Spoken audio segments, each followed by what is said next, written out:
For more than 2,000 years, a lion stood on a watchtower in the book of Isaiah, and nobody could explain why.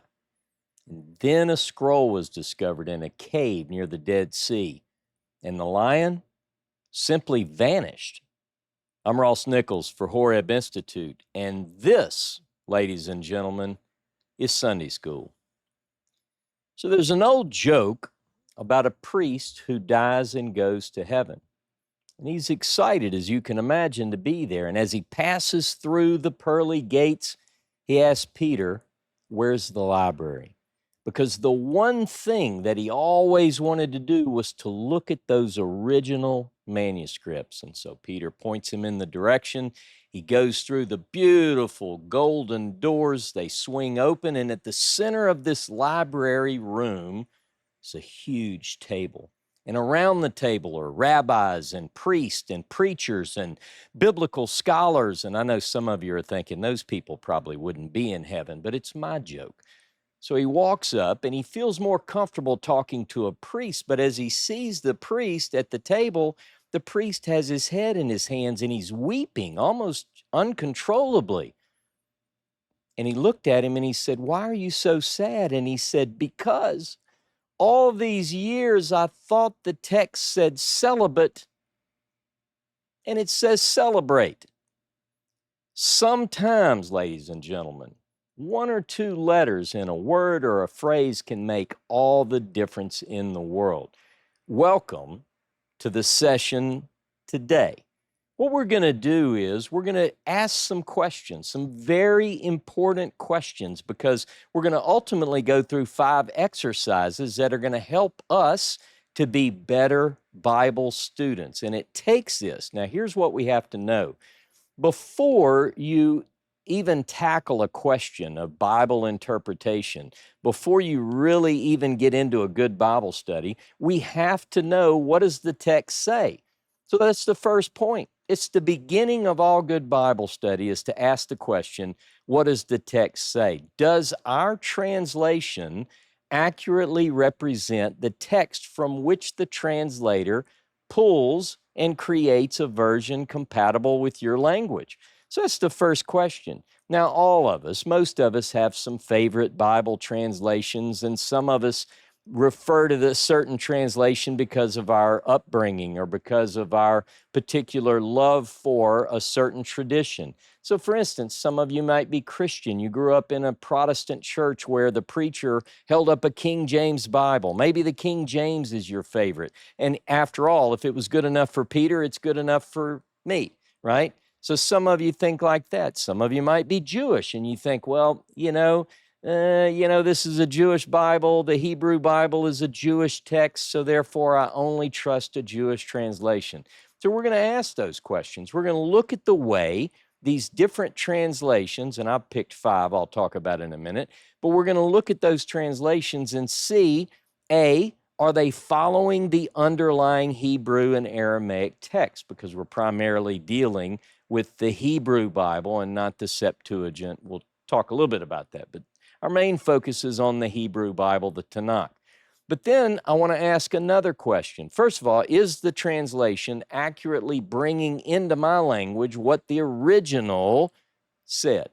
Now, the question then becomes, is that text, that underlying Hebrew and Aramaic text, most English translations are brought to us from what is called the Masoretic text of the Hebrew Bible. The oldest complete Hebrew Bible manuscript is known as the Leningrad Codex. Sometimes it's called by its more formal name, B19A. The Leningrad Codex, which is the basis for our scholarly Bibles, like my BHS, my Biblia Hebraica Stuttgartensia, try saying that 3 times fast. Most translations come from this text.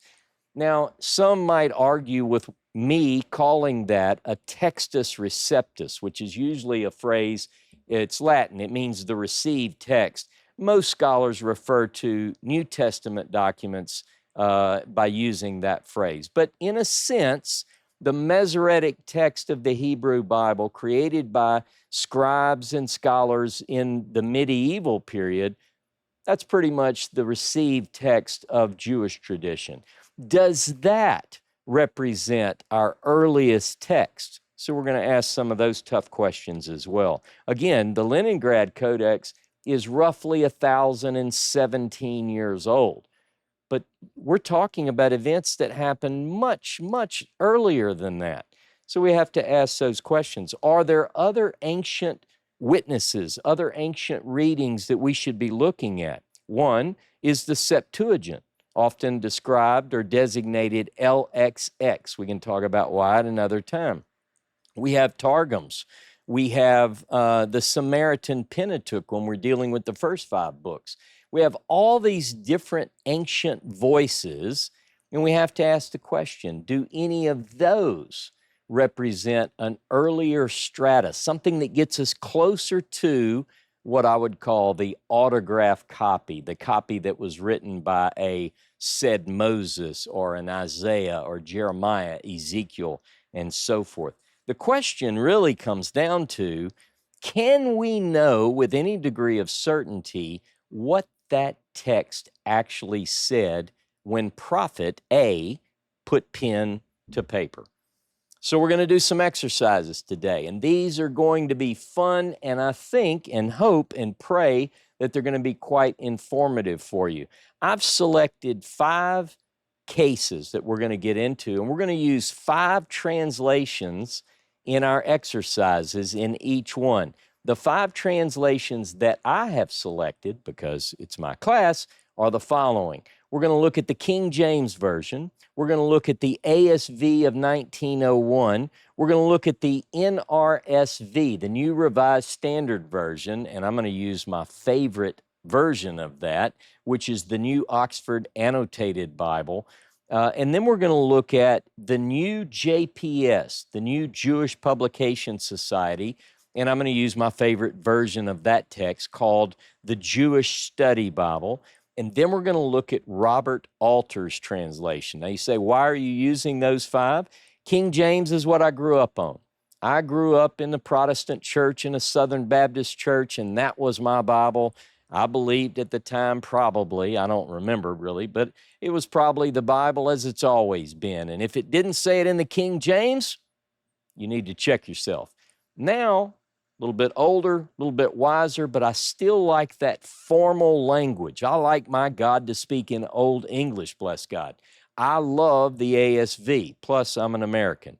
So I like the ASV, not the new ASB. I like the original 1901 version, made by Americans for Americans. I love you if you're not from America, but you got to understand.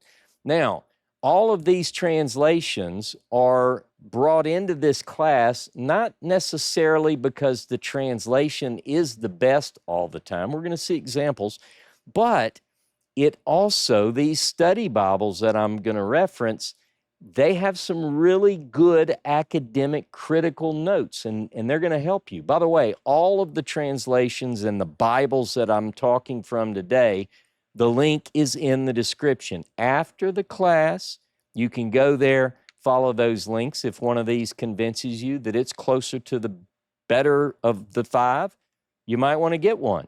I've got the links for you. Our textual cases today. Here's the text. Here are the texts that I want to look at in this order. Isaiah chapter 21 and verse 8, Genesis chapter 4 and verse 8, 1 Samuel 13 and verse 1, Jeremiah 27 and verse 1, and Deuteronomy chapter 32 and verse 8. The reason I've selected these is because it gives me, in each case, something that I want to share with you that I think, I know, will make us all better Bible students if we understand. So these examples are carefully selected because they do what I need them to do, and you ought to go through this with flying colors, and at the end of it, you will have confidence. You will be reassured of your faith in these ancient texts to a certain degree, but you're going to be inspired to dig deeper, just like I am. This excites me. So if it excites me, I hope it excites you as well. So the first thing I want to do is case one. We're going to look at Isaiah chapter 21 and verse 8. Now, notice on the chalkboard, what we've got is, thanks to Seth, we have a little piece of this particular verse and how each of these translations deal with the Hebrew that's underlying. So I want to start with this little bit of context. Isaiah chapter 21, really cool chapter.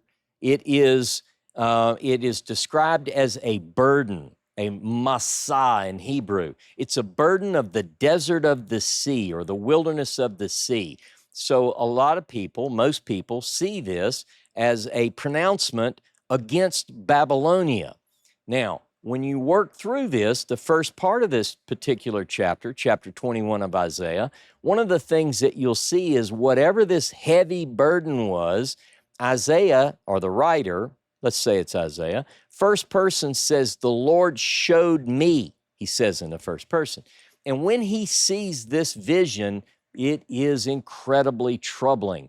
And he describes in great detail how troubled he is at reading this.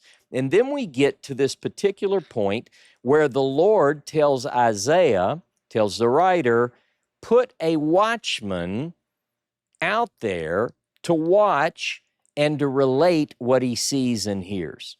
And then we get to our verse. Now, the Masoretic text, the Hebrew, if you look at the Hebrew of Isaiah 21:8, the portion on the screen in front of you, the Hebrew says, Vayikra aryeh.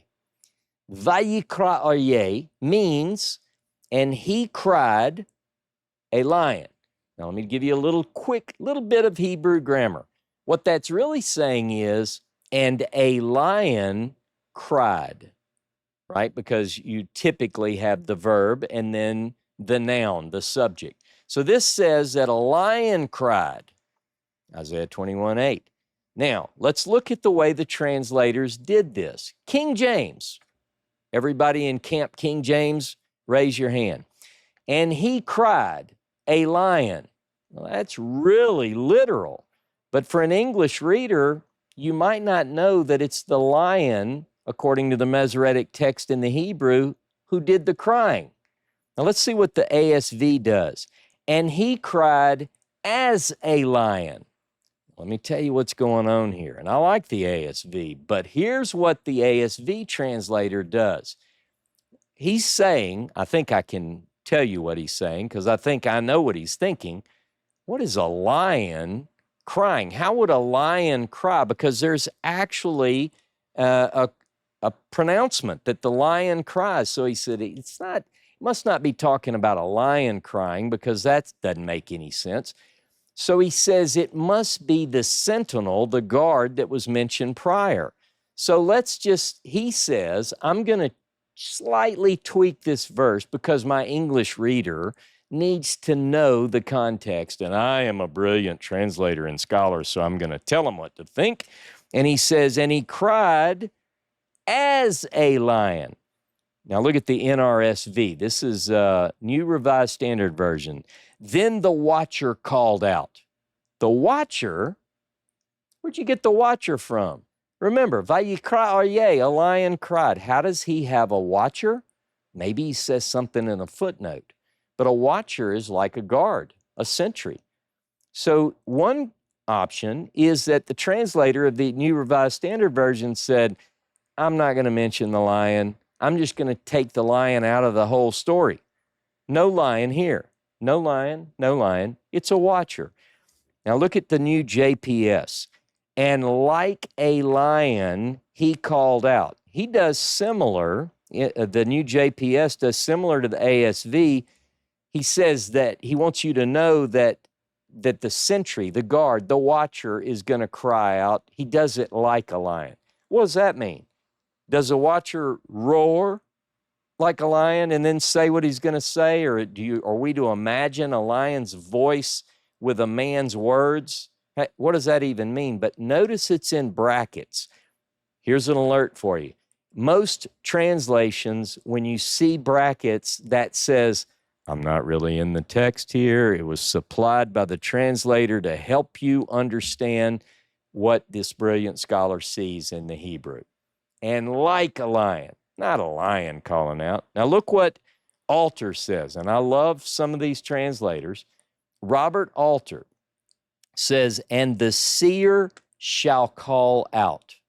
The seer, a seer is a prophet. Remember in 1 Samuel 9:9, it says that before they ever called a prophet, before the word Navi was used, the old name of the one who could see into the heavens is called a roe, one who sees, the seer. So Robert Alter says, and the seer called out. So here are some questions, and we're going to go through with you being able to look at what the translator translated, all 5 at once. We're going to work through, maybe sometimes they tell us in the notes what they meant. So the questions are, is there a lion on watch? I mean, it says in the Hebrew, Vayikra Aryeh. Why is a lion calling out? What would that even mean? Or is there a sentinel, a guard, a watcher who is crying like a lion, whatever that means?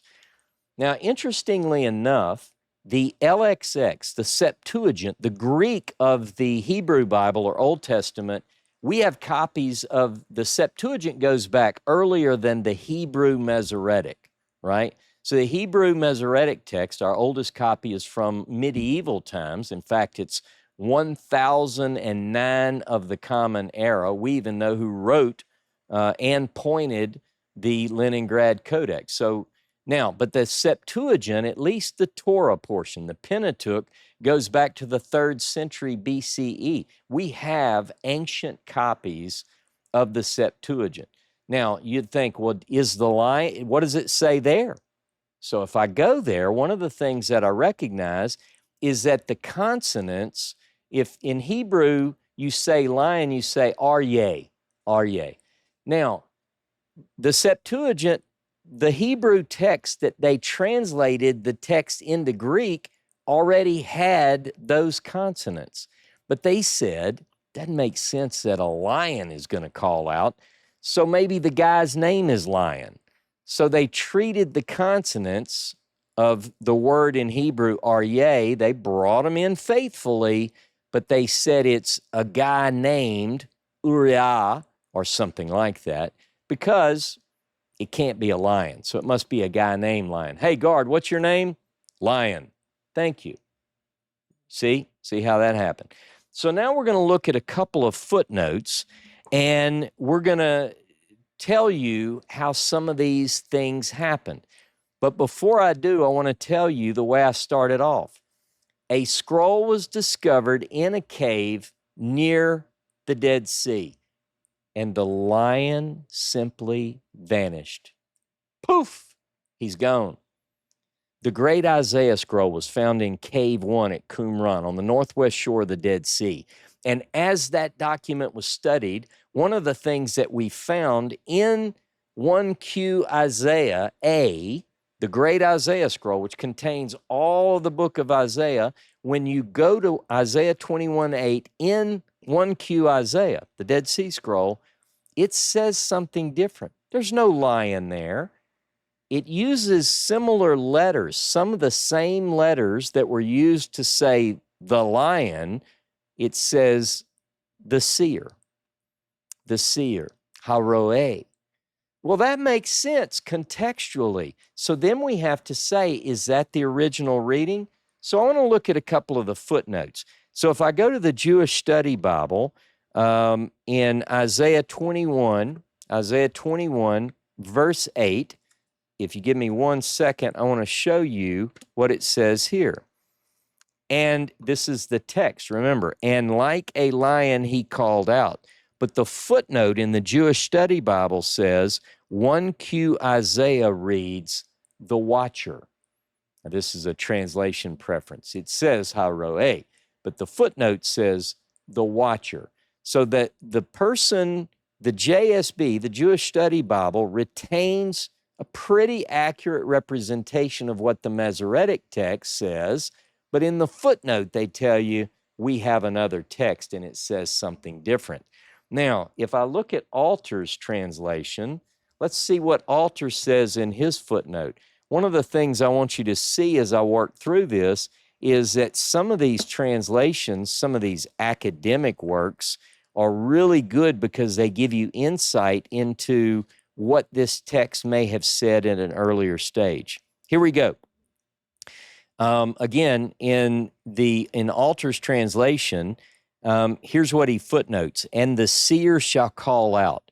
The received text, by that he means the Masoretic text, reads, "And he shall call out a lion." This is problematic if the danger is cavalry. The Qumran Isaiah has, instead of lion, aryeh, the seer, haroeh, which is merely a reversal of consonants, and that looks more likely. You hear that? So what he's saying is the consonants are the same, but there seems to have been a mistake that crept in as early as the Septuagint, the text that the Septuagint translators used to take the Hebrew into Greek. This is an old mistake. And it put a lion on a watchtower. Now look, if I go to the New Oxford Annotated Bible, and I'll do that here, I'm going to open to Isaiah 21:8, and I'm going to read you the note there. In Isaiah 21:8, it says the following in the footnote. The text, remember, says, "Then the watcher called out." The footnote says the Qumran manuscript says watcher, but the Masoretic text says lion. Now, if I look at my BHS, my Biblia Hebraica Stuttgartensia, which is the academic version, it gives me a Masoretic text, which is the Leningrad Codex, and then it footnotes all of the known, this is the latest, greatest, the newest version of the Biblia Hebraica series, and it gives me all the variant readings. What does this say? What does that say? And the footnote in there says 1Q Isaiah and the Syriac read ha-roeh. Here's the point. There never really was a lion on the watchtower. Translators, faithfully in this case, brought to us what they saw in a Hebrew text, but the lion was already there. Case number two. Case number two, we're going to look at Genesis chapter 4 and verse 8. Now, in Genesis chapter 4, we encounter a brotherly sibling conflict between Cain and Abel. Remember, according to the story, according to the writer in Genesis chapter 4, both brothers bring their gift to God. You remember Abel brings from the fat thereof of his flock, and Cain brings vegetables from his garden, and God is upset, he shows favor, it says, to what Abel brings, and Cain is disappointed. His face drops down, and then we know what happens, right? But here's what is strange about this particular text. The Hebrew Bible, the Masoretic text, my BHS, if I open it up to Genesis 4:8, it says, "And Cain said to Abel his brother." What? What did he say? It doesn't tell us. It's like the sentence ends, "And Cain said to his brother Abel," and you're leaning up waiting for him to tell you. He doesn't. So how do the translators deal with the Hebrew? The King James says, "And Cain talked with Abel his brother." Very slight change. Sentence makes sense. He talked to his brother. Next minute, he's whacking him, right? He kills him. So we just don't get the whole story. Now, if you look at the ASV, it says, "And Cain told Abel his brother." Told him what? So the ASV 1901 is pretty much giving us what the Masoretic text says and leaves us hanging. We don't know what Cain said to his brother Abel. Look at the NRSV. Cain said to his brother, "Let us go out to the field." Well, now, there's a complete sentence. You and I might say, where did that come from? Did he just make up something because it was lacking? Because let me tell you, that part, "let us go out to the field," is not in the Hebrew. Where is the NRSV getting that from? Look at the new JPS. It says, Cain said to his brother, ... That is very accurate to the Masoretic text. It's an ellipsis. It's saying what I've been saying. It says Cain said something to his brother, but we don't know what it was, right? And then look at altar. And Cain said to Abel, his brother, "Let us go out to the field." Here we go again. Where are they getting this, "let us go out to the field"? So let's look at a couple of footnotes. JSB, the Jewish Study Bible, in Genesis chapter 4 and verse 8. Here's what the footnote says. It's real important. Let's see, maybe we can get a little bit of understanding here. In chapter 4 and verse 8, Cain said to his brother, ... The footnote in the text says, ancient versions, including the Targum, read, "Come, let us go into the field." You see? So the translator doesn't want to change the text of the Bible. That's too holy to mess with. And, there's respect for the translation and the underlying Masoretic text. But in the footnote, they'll tell you there are ancient versions which have this sentence: "Abel, let's go out to the field." "Sure, Cain, let's do it."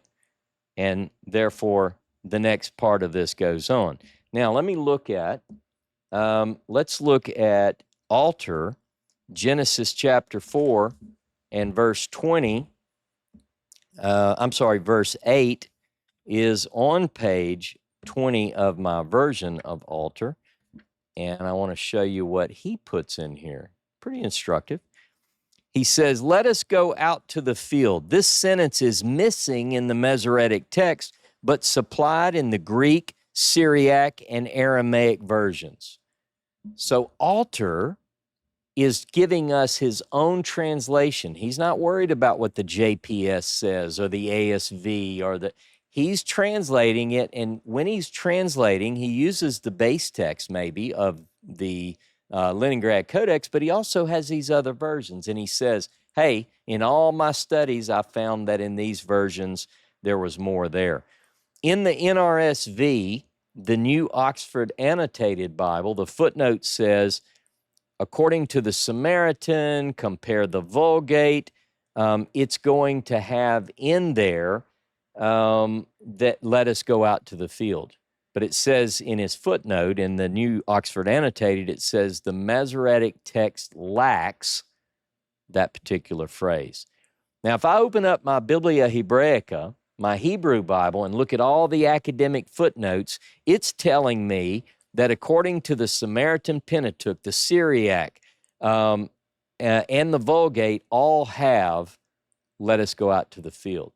So then we are faced with a decision.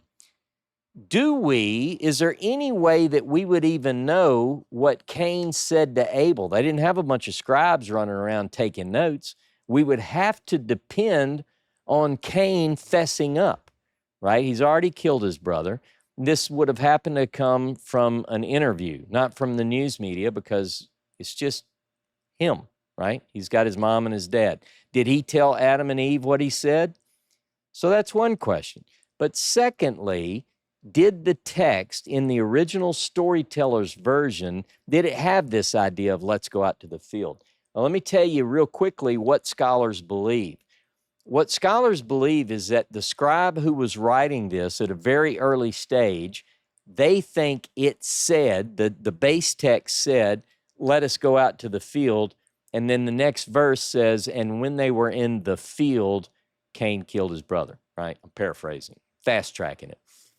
Well, we have something that happens in ancient text where a scribe is looking down and he's writing and he gets distracted perhaps. Maybe his wife said, "Honey, It's time for dinner. He looks up, he says, I'm almost ready. I'll be there in a minute. He looks back down and he sees the second word field, and he picks up at the beginning of that sentence and leaves that chunk out because he just saw the Hebrew word sadeh filled, and he sees sadeh and it's haplography. He leaves a chunk out. Could be what happened. But some of these other early versions, these other ancient texts, retained that. It just didn't make it into the Masoretic text. There you go. That's case 2. Now, case 3, our next text, is interesting as well. It's a different sort of problem, but nonetheless, we have a text in 1 Samuel chapter 13 and verse 1. And I would ask you, how old do we think Saul was when he began to reign? Now, if you remember the story in 1 Samuel, Saul is a grown man. In fact, he's a tall guy. He's tall, handsome. I'm not tall, but you see what I'm saying. Like you look out and you go, this guy stood, the Bible, the biblical writer tells us Saul stood head and shoulders above everybody. He's a big guy, handsome, rugged, King Saul. He's a grown man. But look with me at 1 Samuel chapter 13 and verse 1. By the way, the Masoretic text tells us that Saul was 1 year old when he began to reign, and he reigned for 2 years. Look it up. 1 Samuel chapter 13, verse 1, Masoretic text, that's what it says. Well, that can't be right. We just read he's a grown man. He's a big guy. He's handsome. He's tall. He's not 1 year old. Something happened. So how does the King James deal with it? Saul reigned 1 year, and then mentions 2 years. I just want to look at this first phrase. ASV, Saul was, bracket, 40 years old when he began to reign. Where's 40 come from? Well, notice it's in brackets. So the translator of the ASV says he wasn't a year old. He was, how old do you think he was? 40. Okay, 40. And they put it in. But he doesn't have, the ASV guy doesn't have a text before him that says 40. So he tells you, he's honest. He said, I put that in there, but I put brackets around it. Now look at the NRSV from my NOAB, my New Oxford Annotated. Saul was ... years old when he began to reign. Well, that's accurate because it's sort of accurate, but he doesn't know, but he knows, the NRSV author knows that he wasn't a year old. He is assuming, the scholar, the translator is assuming that something fell out. Maybe it said 40 in 1 year, whatever, and he reigned for X number and 2 years. So he knows the text before him, the Hebrew Masoretic text, is corrupt. Yes, it is corrupt. An error has crept in. There is something that was lost in transmission. The translator has got to figure out, how do I bring this into English? This is the way he did it. The new JPS said Saul was ... years old when he became king. Alter says Saul was, bracket, years old when he became king. Now, let's look at the Jewish Study Bible.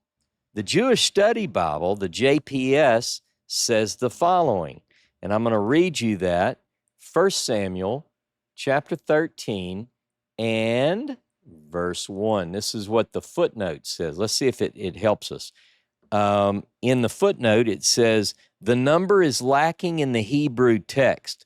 Also, the precise context of the 2 years. So remember, in the Masoretic text, Saul was 1 year old when he began to reign, and he reigned for 2 years. This scholar, this translation, the footnote says there's a problem with how old he was when he began and how long he reigned. Something's missing in the text. Now, I want to look at Alter. What does Alter say? Because this is important. Let's see. I'll tell you, this Alter translation is pretty good. 1 Samuel chapter 13 and verse 1, Saul was, bracket, years old when he became king, and bracket, 2 years he reigned over Israel. Footnote says the following. The Masoretic text, notoriously defective at this point, said Saul was a year old and 2 years he reigned. The whole sentence is absent from the Septuagint, leading one to suspect that the redactor here stitched into the narrative a textual fragment in which there were lacunae, gaps, missing, in the numbers that he did not presume to fill in. Did you get that? The Septuagint doesn't even have that whole verse. Just left it out. Or it wasn't in the text that he looked at. And Alter's point is that maybe a later redactor is bringing in another piece that he just didn't have the full story, but he felt like, well, this is a scrap. I'm going to put it in and let the translators 1,000 years from now deal with it. I don't know. The New Revised Standard Version, I want to read you one more note because this offers some insight. So I'm going to go to 1 Samuel chapter 13 in the New Oxford Annotated Bible. By the way, part of the class is that you're going to hear the way these different notes read, and you might say, you know, I need that translation. So here we go. Footnote says the number is lacking in the Hebrew text. The verse is lacking in the Septuagint. All right? Now, is there anything else? Saul's age and length of reign are uncertain. The textually corrupt Hebrew of the Masoretic text, I added that, says that he was a year old when he began to reign and reigned for 2 years. See textual notes B and C.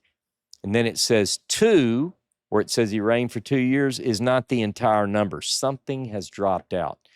My point, this particular text has some corruptions in it. The translators are trying their best to do what they can to give us what they can, and they deal with it in different ways. So a lot of us pick a translation and we say, I'm going with the Jewish Publication Society because I can trust that. All I'm telling you is read the fine print. Okay, now we're going to look at case number 3. We're going to go into the book of Jeremiah, and we're going to look at, case 4. We're going to look at case 4, which is from the book of Jeremiah, Jeremiah chapter 27 and verse 1. Now, if I look at, in Jeremiah 27 and verse 1, if I look at the Masoretic text, what it's going to say is, at the beginning, this is my translation, at the beginning of the reign or kingship of Jehoiakim. That's what the text says. Now, what I want to do is see if that makes any sense. And do they all say the same thing? These are 5 different translations. King James, in the beginning of the reign of Jehoiakim. ASV, in the beginning of the reign of Jehoiakim. The New Revised Standard Version, in the beginning of the reign of Zedekiah. Zedekiah? Where did that come from? New Jewish Publication Society, in the beginning of the reign of Jehoiakim. And then Alter says, at the beginning of the kingship of Jehoiakim. Now, hold on just a second. Now I'm confused. Who's the king, and how in the world is it that the New Revised Standard, the New Oxford Annotated Bible that I always recommend, why does it have a different name? Context. Context. We're going to look at the notes in the Jewish Study Bible. I want you to look with me to Jeremiah chapter 27 and verse 1, and we're going to look at a couple of footnotes and see why the Jewish Study Bible and others translate the way they do. Okay, this note, Jewish Study Bible, JPS, New JPS, emendation yields Zedekiah, so a few manuscripts, and Syriac. Compare verse 3 and 12. Why is it telling me to look at 3 and 12? Because chapter 27 begins the beginning of the reign of Jehoiakim, according to the Masoretic text. But when you get to verse 3 and 12, you realize that this isn't talking about Jehoiakim. It's talking about the reign of Zedekiah. The footnote is saying, read the context. That's why the NRSV just fixed it for us. They didn't necessarily fix it because they were looking at the Hebrew and Aramaic or the Hebrew text behind this. They just knew that there was a mistake there. The scribe who wrote Jeremiah 27 just put the wrong guy's name. Sorry, it happens, right? Now, let's look at Alter. In Alter's translation, what does he say at Jeremiah 27? Let's get there. Jeremiah 27 and verse 1. Here's what Alter says almost. At the beginning of the kingship of Jehoiakim. That's what he translated, but what did he write in the note? Although this is the reading of the Masoretic text, the name of the king appears to be a scribal error. For these events occurred during the reign of Zedekiah, and it is he who is mentioned in what follows. The Noab, the New Oxford Annotate, it says another reading is Jehoiakim, right? If I look at my Hebrew Bible, my Biblia Hebraica Stuttgartensia, my academic Hebrew, it's going to give me notes that say that the Syriac and the Vulgate and others got it right. Now, they may have corrected a corrupt Hebrew text. Doesn't mean they represent the original. The Vulgate is clearly a translation of earlier documents, Septuagint, right? But nonetheless, there in the Syriac and in the Vulgate, it says Zedekiah. You getting a feel for this? Our final case, for the day anyway, is from Deuteronomy chapter 32, verse 8. Case 5, Deuteronomy 32 and verse 8. Now, most of you are familiar with chapter 32. It's a very poetic section. And one of the things that's quite interesting is that we're going to look at, in fact, I'm going to open up and be ready for this because there is a variant reading in this text as well, and we're left to figure out what did it actually say. This is known, Deuteronomy 32 is known as Ha'azinu.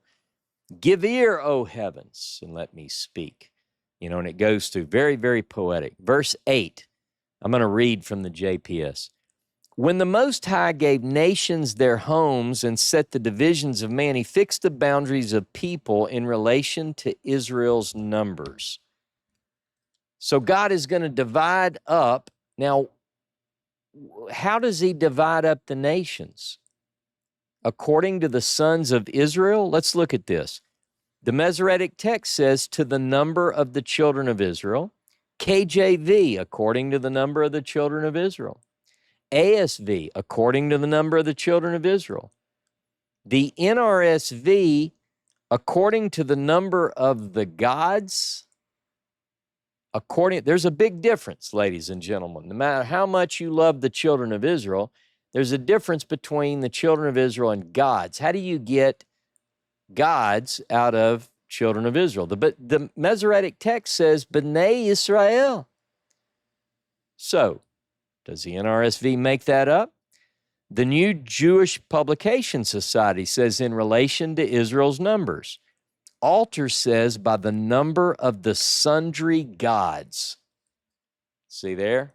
So we've got NRSV, the New Oxford Annotated, New Revised Standard Version, and Alter both have something about gods. Everybody else said, I'm looking at the Hebrew, it says children of Israel. So here's what we have to do. Let's look at a couple of these notes. If I look at the Jewish Study Bible and I read the note, it says the following. In relation to Israel's numbers is unintelligible as it stands. The variant attested by the Septuagint and at Qumran according to the sons of El, God, right? which preserves the mythological references to Most High, Elyon, earlier in the verse, makes much more sense. Here, the idea is that the chief God allocates the nations to lesser deities in the pantheon. Almost certainly, the unintelligible reading of the Masoretic text represents a correction of the original text, whereby God presides over other gods to make it conform to the later standard of pure monotheism. There are no other gods! Exclamation point. There's more. But here's the point.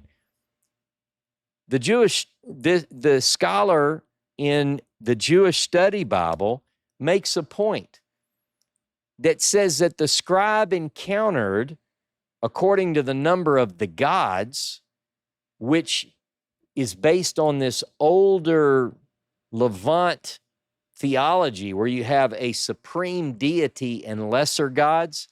And so what this is saying is that El Elyon, which means El Most High, put other gods, and there's a bunch of them, and he divides the nations up according to the number of the gods. The point of this note says, but later in history, you can't have that in the Bible, that there are all these other gods, not in Moses' lips, so we have to fix it. So they said, what can we put here other than instead of the sons of God? Well, you just change it and you say, the sons of Israel. Oh, okay, yeah, that makes sense because there's 70 nations and 70, you see? But it's theological. This is the point of that particular note. Now, if I look at in Alter, and let me do that, I just want to read you what Alter says here. He says something similar, but if I look at this in Deuteronomy 32:8, and it says the following, almost there. You're used to me using a electronic Bible, and I'm trying to flip these pages with a fan blowing on me. 32:8. By the number of the sundry gods, the Masoretic text here says, Le mispar b'nei Yisrael, by the number of the sons of Israel. It's hard to make much sense of that reading, though traditional exegetes try to do that by noting that Israel/Jacob, had 70 male descendants when he went down to Egypt, and there are at least proverbially 70 nations. The translation here adopts the reading of the text found at Qumran, which seems close to the Hebrew text used by the Septuagint translators, Le mispar b'nei Elohim. This phrase appears to reflect a very early stage in the evolution of biblical monotheism and so forth. So someone didn't like the fact that a god over other gods is being talked about in a poetic piece in Deuteronomy 32, verse 8. But if we look at various footnotes, if we look at the BHS, we're going to see that other variations, we've already mentioned, the Qumran, the Greek, the Targums, all have this idea that he divided the peoples according to the number of the gods. But you can see how that theologically would be a problem later.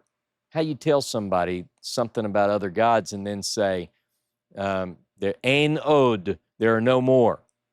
According to the ancient world, you get it. Some of these cases seem to be the result of errors in transmission, spelling, letters transposed. Sometimes, as in the case of Cain and Abel, maybe the story of what Cain said to Abel, let's go out to the field, that gets lost in transmission. Sometimes a scribe just puts the wrong name.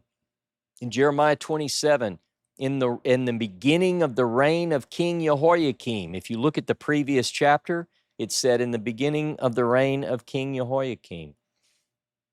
He kind of had that on his mind, and he put the wrong name. But it's clearly a mistake, and everybody knows it. Sometimes the corrections are what we would call emendations of the scribes. A scribe sees something that disagrees with current theology, and the text is, let's say, updated.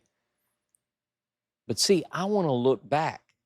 I want to know can we know what the earliest version of this text said? Translations are not always faithful. And then, as you saw today, some translations are very faithful to the source text, but that source text already contained errors. Now, I know a lot of people, I've been one of these people, who believed in things like the Bible codes, where every letter, every word is perfect. If you can get back to the Hebrew, home at last, you made it. But that's not the way we have to think now. We know that there are difficulties and problems, challenges to getting back to our earliest sources. And that's what we're really after here.